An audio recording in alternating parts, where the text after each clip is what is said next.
চেয়ারের অবস্থা দেখেন কি বাজে, পুরো नाक लोग फेटे ये की अवस्था, बुरा हाल हो गया यार।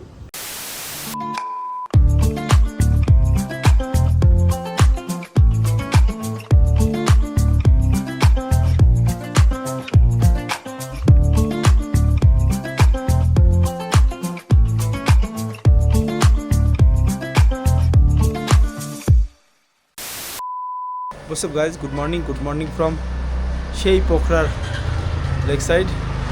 তো আমরা কালকে রাতে মোটামুটি ক্লান্ত ছিলাম আর এখানে এসে উঠছি। আজকে আমরা পোখরার থেকে চলে যাব কাঠমান্ডুর উদ্দেশ্যে। আর জীবনে মোটামুটি বহুত ঘোরা হলো, অনেক সুন্দর একটা সময় স্পেন্ড করলাম। এই হোটেল, এই যে আমার এক ব্রাদার है यहाँ पे, भैया फिर मिलेंगे, হ্যাঁ तुम बांग्लादेश आओ, ठीक है। সে অনেক ভালো, আমি আমার ল্যাঙ্গুয়েজ মে বাত করতে হ্যাঁ। তো অনেক ভালো, আমাদের খুব দেখে শুনে রেখেছে, টেক কেয়ার করেছে। কি আর এখন বের হয়ে যাই, খাওয়া দাওয়া করবো। Let's go.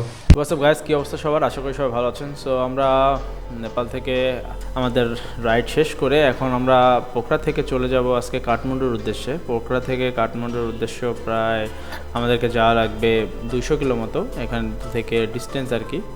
তো আমাদের ট্যুর মোটামুটি কমপ্লিট, আর এখন আমরা আস্তে ধীরে আবার কাঠমান্ডু থেকে ব্যাক করতেছি। আমাদের ফ্লাইট হচ্ছে 17 তারিখ। সো আমরা যে ফ্লাইট ধরতে হবে, এখন অবশ্য 2-3 দিন হাতে আছে। আমরা অনেক দিন পাহাড়ে ছিলাম, এখন আস্তে ধীরে আবারও আমরা গন্তব্য ফেরার পালা। তো আমাদের আজকে ফুল ডেটাই রাইড হবে আর কি। আমরা আস্তে ধীরে যাব হলো কাঠমান্ডুর উদ্দেশ্যে। যাইতে যাইতে এই রাস্তা অবশ্য আপনারা আগেও দেখছেন, এই রাস্তা দিয়ে আমরা আসছিলাম পোখরায় কাঠমান্ডু থেকে, আর এই রাস্তা ধরেই আবার আমরা আগাচ্ছি। তো নতুন করে দেখারও কিছু নাই, সেই চিরচেনা একই রোড, কাঠমান্ডু থেকে পোখরার রোড। তো অনেক দিন ট্যুর করে অনেক স্মৃতি জমা হলো, তারপরেও মোটামুটি আমরা সেই স্মৃতিগুলো নিয়েই আমরা দেশে ফিরবো। আর এখন আস্তে ধীরে আমরা আগাইতে লাগি। আর কথা হচ্ছে যে এখানে পরিবেশ অনেক সুন্দর, পোখরায় অনেক সুন্দর করে আমরা এক্সপ্লোর করছি। কালকে রাত্রে অবশ্য ভিডিওতে দেখানো হয়নি, রাতে আমরা অনেক ঘোরাঘুরি করছি, স্ট্রিট ফুড ট্রাই করছি। তো আজকে আমরা চলে যাব কাঠমান্ডু যে কাঠমান্ডু থেকে আবার আমাদের কয়েকটা প্ল্যান আছে, সেই সব জায়গাগুলো আপনাদেরকে নিয়ে দেখাবো। আজকে মোটামুটি যাইতে যাইতে আমাদের রাত হয়ে যেতে পারে, এবং আজকে যেই আমরা বাইকটা ব্যাক দিয়ে দিব আমাদেরকে, যে বাইকটা আমরা চালাচ্ছি, এটা যে কয়দিন আমরা নিয়েছিলাম সেই কয়দিন আমরা কমপ্লিট হয়ে গিয়েছে। আজকে আমরা ব্যাক দিব বাইকটা। তো স্মৃতি জড়ায় আছে পোখরার সাথে। তো যাইতে আরও আপনাদেরকে সুন্দর সুন্দর পাহাড়ি রাস্তা এবং সিনারিগুলো দেখাতে নিয়ে যাব, ভালো লাগবে আশা করি। আর আপনারা যখন আসবেন কেউ, তখন এই রাস্তাগুলো দেখলেও আপনাদের মনে পড়বে। তো আমার ব্লগে মোটামুটি আপনাদেরকে দেখানোর চেষ্টা করলাম যে কাঠমান্ডু পোখরা রোডগুলো কেমন। যেহেতু বাইকে আমরা রাইড করি, বাইকে রাইড করার সময় আমরা পুরোটাই দেখাইতে পারি আপনার চারিপাশে কী আছে। গাড়িতে হলে সেটাতে পারি না, আর বাইকে ইচ্ছা করলে যে কোনো জায়গায় আমরা দাঁড়াইতে পারি, এক্সট্রে করতে পারি। তো রাস্তার পাশে আর কি দেখেন কত সুন্দর সুন্দর পাহাড়গুলা, দেখতেই ভালো লাগতেছে। আর যেহেতু আমরা নেপাল একটি পাহাড়ি অঞ্চল, সো সব দিকেই তাকাইলেই পাহাড় দেখা যায় এবং দূর থেকে হিমালয় পর্বতের রেঞ্জগুলো দেখা যায়। তো আমরা এতদিন ছিলাম পাহাড়ের ভিতরে, এখন পাহাড় থেকে ব্যাক করে আসলে সমতল দিয়ে যাচ্ছি এক প্রকার। তারপরেও এটাও একটা পাহাড়ি অঞ্চল, এখানেও পাহাড় আমাদের ক্রস করা লাগবে। পোখরা থেকে কাঠমান্ডু যাওয়ার পথে অনেকগুলো পাহাড় টপকে যাওয়া লাগে। রাস্তায় মোটামুটি কিছু কিছু জায়গায় ল্যান্ডস্লাইডিং হয়েছে, সেগুলো আপনারা দেখতে পাবেন। প্রথম ব্লগে অবশ্যই দেখছিলেন আপনারা, তারপরে আবার এটাকে দেখাচ্ছি। তো এনজয় করতে থাকেন, আবার আসতেছি ব্যাক করে। যাই, লেটস গো।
তো সুন্দর সুন্দর রাস্তাগুলো এনজয় করতে করতে আমরা আগাচ্ছি। আর এর মধ্যে মোটামুটি আমরা 100 কিলো মতো কভার করে ফেলছি।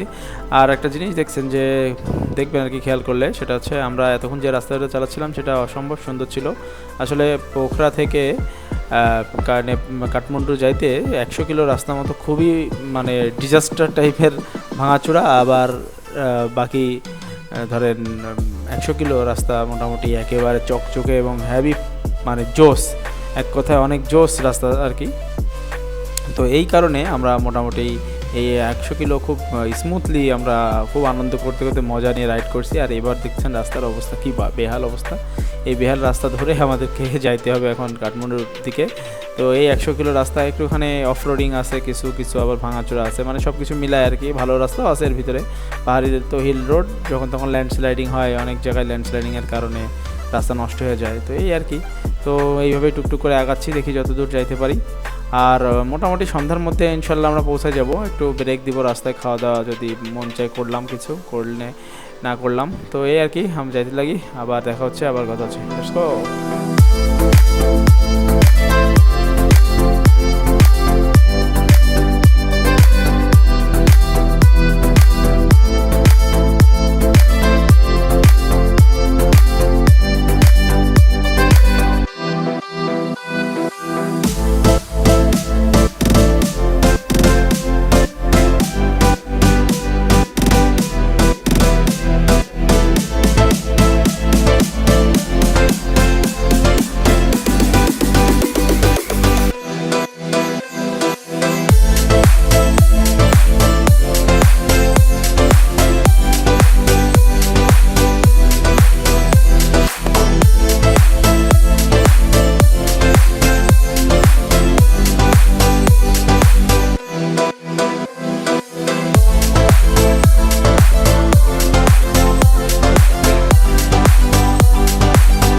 চেয়ারের অবস্থা দেখেন কি বাজে, পুরো নাক লোক ফেটে ये কি অবস্থা, পুরা হাল हो गया यार।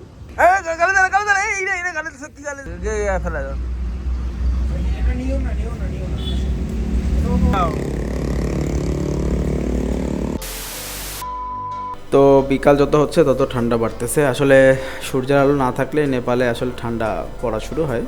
তো সারাদিন রোদ ছিল বিধায় আমরা গরমও লাগতেছিল কিছু টাইমে, আবার ঠান্ডা ঠান্ডা বাতাস লাগতেছিল, যেহেতু দূরে পাহাড়ের ঠান্ডা বরফের বাতাস লাগে।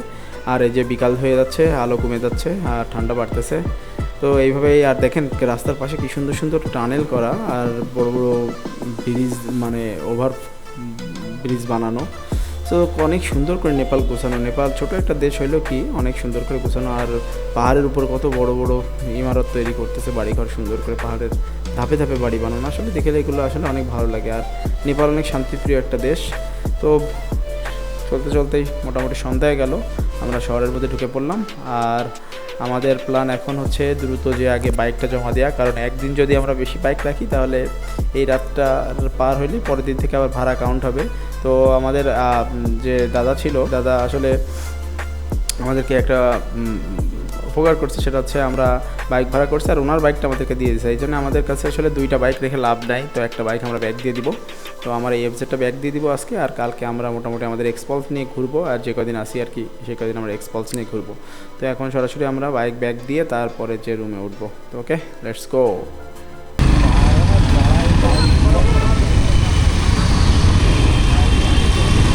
কি ফ্যামিলি চলে আসছি?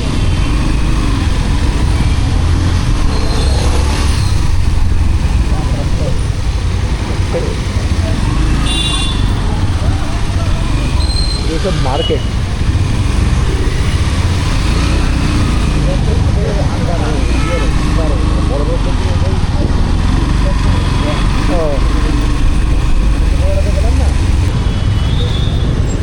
তো আমরা বাইকটা এখন হ্যান্ড ওভার করতে যাচ্ছি।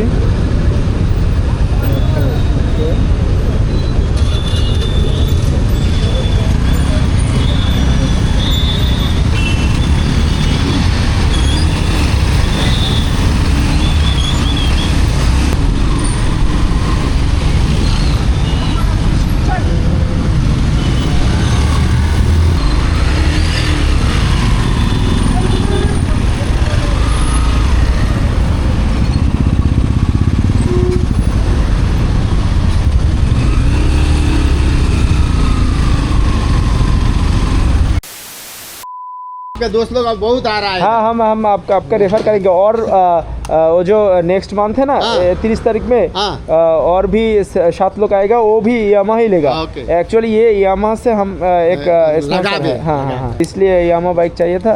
तो नो प्रॉब्लम दादा, thank you so much. See you next time. थैंक यू सो मच, सी यू नेक्स्ट टाइम। इसके साथ एक मोहब्बत हो गया। क्योंकि वो 10-12 दिन तो आपके साथ रहा। हाँ ठीक है, ठीक है, चलो, थैंक यू दादा, बाय बाय।